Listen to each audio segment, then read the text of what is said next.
Good morning, class 8th.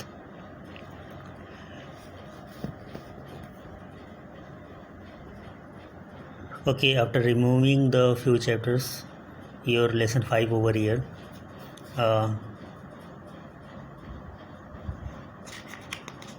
No, not lesson 5. Just I have to teach this one. Lesson 4. Okay. Chapter heading is Imperial Rule and the Tribal Communities. Imperial Rule का मतलब होता है शाही शासन and tribal communities का मतलब होता है आदिवासी समुदाय. Now I will discuss about the tribal groups generally live in forest. हमारे आदिवासी समुदाय होते हैं. आपको पिछली क्लास में मैंने आपको पढ़ाया होगा क्लास 7 में. कुछ आदिवासी समुदाय जो होते हैं वो क्या होते हैं उनके बारे में, तो हम उनके बारे में कुछ डिटेल यहाँ पर पढ़ेंगे. ठीक है बेटा. तो ये जंगलों में रहा करते हैं. ठीक है. इनका जो मुख्य जो काम होता था वो शिकार करना और भोजन कलेक्ट करना था. हंटर एंड फूड गैदरर का. ठीक है. They depend upon the forest and cattle for their survival. वो पूरी तरह से निर्भर थे जंगलों पर और अपने जानवरों पर. जो मवेशी पालते थे जानवर, उसमें डिफरेंट टाइप के जानवर होते थे. ठीक है. तो इनकी जो सर्वाइव करने की जो चांसेस थे वो इन्हीं के ऊपर डिपेंड था. ठीक है. लेकिन क्या है कि कुछ टाइम के बाद वहाँ पे ब्रिटिश कंपनी आई थी जिसे ईस्ट इंडिया कंपनी के नाम से जानते हो. लास्ट लेसन में आपको बता चुका हूँ. वो क्या करती है, इनके काम में हस्तक्षेप करती है जंगलों में, और जंगलों में अपना कानून लाती है. कानून लाने की वजह से क्या होता है, डेप्राइव्ड, वे वंचित हो जाते हैं उनके अपने पारंपरिक अधिकार से.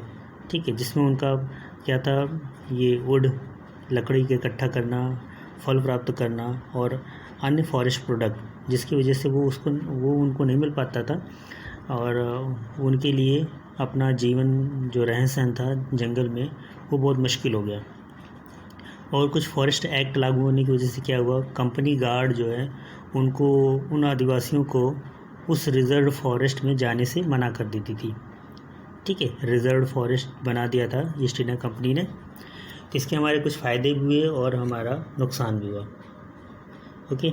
आगे देखोगे यहाँ पे पेस्टोरल ट्राइब्स है. पेस्टोरल ट्राइब्स वो ट्राइब्स कहलाता है जो मतलब कि नोमैडिक बंजारा लाइफ बिताता है. इसमें गुजर्स हैं और बकरवाल हैं जो जम्मू और कश्मीर के हैं. ठीक है. ये क्या करते हैं, ये जो आदिवासी है ये एक जगह से दूसरी जगह अपने सारे साजो सामान के साथ, अपने मवेशियों के साथ, अपने भेड़ बकरी और कैमल के साथ एक शिफ्ट हो जाया करते थे. ठीक है. उनको पेस्टोरल ट्राइब्स कहते हैं, जिसे नोमैडिक या फिर बंजारा जीवन बोलते हैं. अगला जो ट्राइब है वो सेटल ट्राइब है. इस सेटल ट्राइब के अंतर्गत क्या है कि ऐसे बंजारे थे जो मतलब अपनी ज़िंदगी की गुजर बसर एक जगह पे सेटल कर लिए थे. ठीक है. Life based on the community life, और ये पूरे सामुदायिक जीवन पर निर्भर था. इसमें जो आती है मेन रूप से द मुंडाज हैं, Santhals and Gonds are settled group. ये सारे ग्रुप सेटल्ड हो गए थे. राइट. अगला शिफ्टिंग कल्टीवेशन क्या होता है.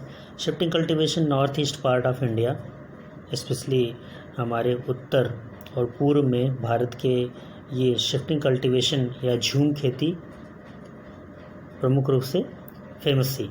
ठीक है. इसमें क्या करते हैं कि ये ज़्यादातर फर्टिलाइज़र का यूज़ नहीं करते हैं, और ये कंटिन्यूस यूज करने की वजह से क्या होता है, लैंड में जो उपज की जो मात्रा होती है धीरे धीरे कम हो जाती है. फिर वो क्या करते हैं, दूसरी जगह चले जाते हैं, वो जंगलों की सफाई करते हैं, लैंड फिर से क्रिएट करते हैं और वहाँ पे नई फसल फिर से उगाते हैं. ठीक है. तो इस तरह से वो जंगलों की कटाई करके सिर्फ फसलों के लिए वो जंगलों की कटाई क्या करते हैं, जिसे शिफ्टिंग कल्टीवेशन भी कहते हैं. राइट. और दो ईस्ट इंडिया कंपनी जो है वो फोर्स करके क्या करती है, इन आदिवासी समुदाय को इस तरह के काम करने से मना कर देती है. ठीक है. और वो क्या करते हैं, इसकी वजह से क्या होता है, उन्होंने बताया कि बहुत बड़े पैमाने पर जंगलों में आग लग जाती है, लकड़ियाँ जल जाती हैं और काफ़ी ये वैल्यूएबल लकड़ियाँ होती हैं, और इससे कंपनी को नुकसान होता है. ठीक है. तो इसलिए उन्होंने फॉरेस्ट एक्ट लाए. और आगे यहाँ पे कुछ पैसेज में है, ट्राइब्स यूज्ड हर्ब्स. जो आदिवासी थे वो क्या करते हैं कि कुछ हर्ब्स का यूज करते हैं दवाओं के लिए, लकड़ियों का यूज करते हैं डिफरेंट पर्पज़ के लिए, एग्रीकल्चरल टूल्स यूज करते हैं, बैम्बू बांस का यूज करते हैं for making the fences. Fences का मतलब होता है बाड़ बनाना, ठीक है, अपने घरों के चारों तरफ जो बाड़ बनाते हैं जिससे जानवर क्रॉस नहीं कर पाते हैं। इसके अलावा वो बास्केट्स बनाते हैं और कैप्स बनाते हैं। इस तरह के ट्राइबल का मेन काम था। नेक्स्ट पेज पे आ जाते हैं। यहाँ देखिए deforestation and tribal groups. Deforestation का मतलब आपको पहले ही बता चुका हूँ। डिफॉरेस्टेशन का मतलब होता है फॉरेस्ट को अंधाधुंध कटाई करने को डिफॉरेस्टेशन कहते हैं, ठीक है। जब बड़े पैमाने पे पेड़ों को काटा जाता है तो उसे डिफॉरेस्टेशन कहते हैं। और इस तरह की जो लाइफ थी वो पेस्टोरल ट्राइब्स किया करते थे, ठीक है, उनके समुदाय के लोग इस तरह के काम करते थे। कमर्शलाइजेशन ऑफ फॉरेस्ट क्या है? कमर्शलाइजेशन ऑफ फॉरेस्ट ब्रिटिश में काफ़ी उनको जानकारी हो गई थी, तो वो टीक, साल, वुड, चंदन का वुड है, ये मतलब क्या है, वो यूज किया करते थे रेल की पटरियों को बिछाने में, ठीक है, और शिप बनाने में। तो साथ ही साथ उन्होंने एक फॉरेस्ट एक्ट पास किया जिसके तहत फॉरेस्ट को 3 भागों में डिवाइड किया गया। एक पहला था रिजर्व कैटेगरी, दूसरा था प्रोटेक्टेड और थर्ड है विलेज फॉरेस्ट, ठीक है। तो रिजर्व कैटेगरी में जो वो फॉरेस्ट आ जाते थे जो मतलब कि काफ़ी वैल्यूबल थी, जिनकी लकड़ियाँ बहुत ही महंगी हुआ करती थी, तो वो रिजर्व कैटेगरी में फॉरेस्ट को पूरी तरह से संरक्षित कर दिया गया, ठीक है। जो सेकंड कैटेगरी थी तो प्रोटेक्टेड, वो पूरी तरह से मतलब कि सुरक्षा था, जहाँ पे गार्ड रहता था और उसमें से कुछ ही लोगों को ट्राइब को मतलब कि अलाउ था उसके अंदर जाना और यूज करके फिर बाहर आ जाना, और जिसके बदले में वो टैक्स लिया करती थी ईस्ट इंडिया कंपनी। थर्ड है विलेज फॉरेस्ट। विलेज फॉरेस्ट हमेशा विलेज के पास हुआ करता था, ठीक है। इसमें मतलब मवेशी वो चरा सकते थे और अपनी ज़रूरत का सामान वो वहीं से कलेक्ट कर सकते थे, बाकी और किसी जंगल में जाना उनके लिए अलाउ नहीं था, राइट। तो इस तरह के कमर्शियल पर्पज़ यूज़ किया करते थे। यहाँ पे देखिए पिक्चर बना हुआ, नो मैट्स विथ एनिमल, ठीक है, ऐसे बंजारे जो अपने जानवरों के साथ हैं। नेक्स्ट है impact of forest act. Forest act लगने के बाद क्या प्रॉब्लम आई है? सबसे पहले तो आदिवासियों का जीवन बहुत ज़्यादा प्रभावित हुआ, ठीक है, और वो अपने मवेशियों को चरा नहीं पाते थे, है ना, और उनका जो ट्राइब जो था समुदाय, वो एक स्थान से दूसरे स्थान पे जाने में पाबंदी लग गई, कंपनियों ने उनको रोक लिया। कंपनी का मतलब यहाँ पे ईस्ट इंडिया कंपनी से, ब्रिटिश सरकार थी वो क्या शिफ्टिंग कल्टीवेशन को बैन कर दिया, जो एक स्थान से छोड़ के दूसरी जगह पे जाके वो खेती करते थे तो उसको वो उन्होंने बैन कर दिया। नेक्स्ट है ब्रिटिश ऑफिसर्स ने हंटिंग पे भी उन्होंने पाबंदी लगा दी। जो आदिवासी ग्रुप थे वो क्या शिकार भी करते थे तो उस पर भी पाबंदी लगाई। यहाँ पे देखिए कुछ है, कुकी ट्राइब, ये मणिपुर का है, मुंडास ट्राइब, ओके, ये सैंथाल ट्राइब है जो बिहार, उड़ीसा और हमारे मध्य प्रदेश के अंतर्गत आते हैं। नेक्स्ट है देखेंगे जो पॉइंट है ट्रेडिशनल राइट्स, जो उनका जो पारंपरिक अधिकार था वो आदिवासियों से छीन लिया गया और उनके स्थान पर उनको काम दिया गया, खान के अंदर काम करने का, खेतों में काम करने का, ठीक है, और उनको इसके बदले में बहुत कम वेजेज मिलता था। वेजेज का मतलब होता है दिहाड़ी, दिन भर की मजदूरी। नेक्स्ट है अनसिविलाइज्ड क्रिमिनल। इसके अलावा ब्रिटिश को संदेह था जो नोमैडिक हैं, जो बंजारे लाइफ हैं, उनके ऊपर वो संदेह करते थे और समझते थे ये मतलब कि अनसिविलाइज्ड हैं, ठीक है, इनमें सभ्यता नाम की कोई चीज़ नहीं है, तो उनको क्रिमिनल की कैटेगरी में रखा गया। और इस तरह के क्रिमिनल आदिवासी एक्ट के तहत 1871 को पास हुआ और इनमें ये पाबंदी लगाई गई कि ये सिर्फ एक ही जगह पे सेटल रहेंगे, ये कहीं नहीं जाएंगे, और अगर जाते भी हैं तो उनसे पूछ करके जाएंगे, ठीक है, विदाउट परमिशन वो उस स्थान से बाहर नहीं जा सकते, उस गांव से। पेस्टोरल ट्राइब्स मैंने आपको बता दिया, वो ट्राइब्स थे जो मतलब कि नोमैडिक का ज़िंदगी बिताते थे और अपने जानवरों को चराने के लिए वो बहुत हाई टैक्स पे करते थे। इसके अलावा इस तरह की प्रॉब्लम्स क्या हुई कि मवेशी जो थे वो ज़्यादातर उनको वो नहीं मिल पाता था उनका चारागाह, तो वो धीरे धीरे मवेशियों में कमी आती गई, ठीक है, ज़मीन कम होने की वजह से। नेक्स्ट पेज पर आएंगे, यहाँ पर देखेंगे ट्राइबल रिवोल्ट्स। फिर क्या हुआ, किस तरह की वो लागू करने से आदिवासियों में विद्रोह छिड़ गया, ठीक है, आदिवासी जो है उग्र हो गए और ब्रिटिश के खिलाफ उन्होंने विद्रोह कर दिया। और विद्रोह का जो उनका जो माध्यम था वो क्या था, लोकगीत था, ठीक है, लोक कहानियाँ थी। इस तरह के वो अपने आप को ज़्यादा मतलब कि एनकरेज करते थे अंग्रेज़ों के विरुद्ध। संथाल रिवोल्ट्स इसी तरह से आया 1855 से 57 में। ये बिहार और उड़ीसा रीजन के अंतर्गत आता है।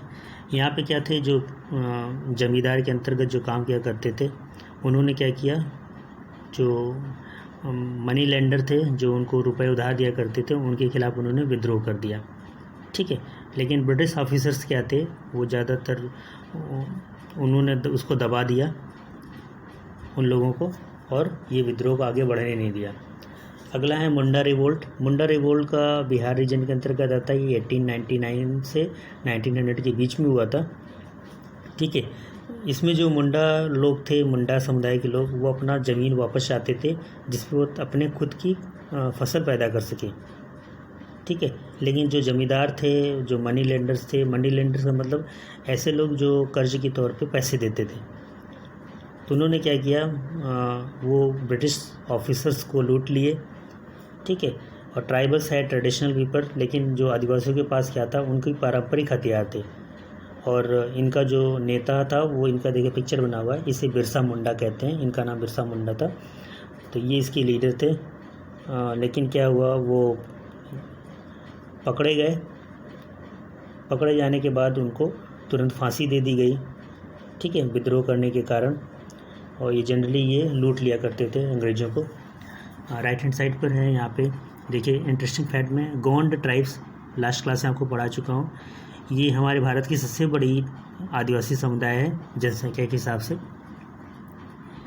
और इस तरह से क्या है, ये समुदाय जो है अपने पारंपरिक अधिकार के लिए ब्रिटिश से विद्रोह किया था। Tribe revolts India, India north east में किस तरह का विद्रोह हुआ।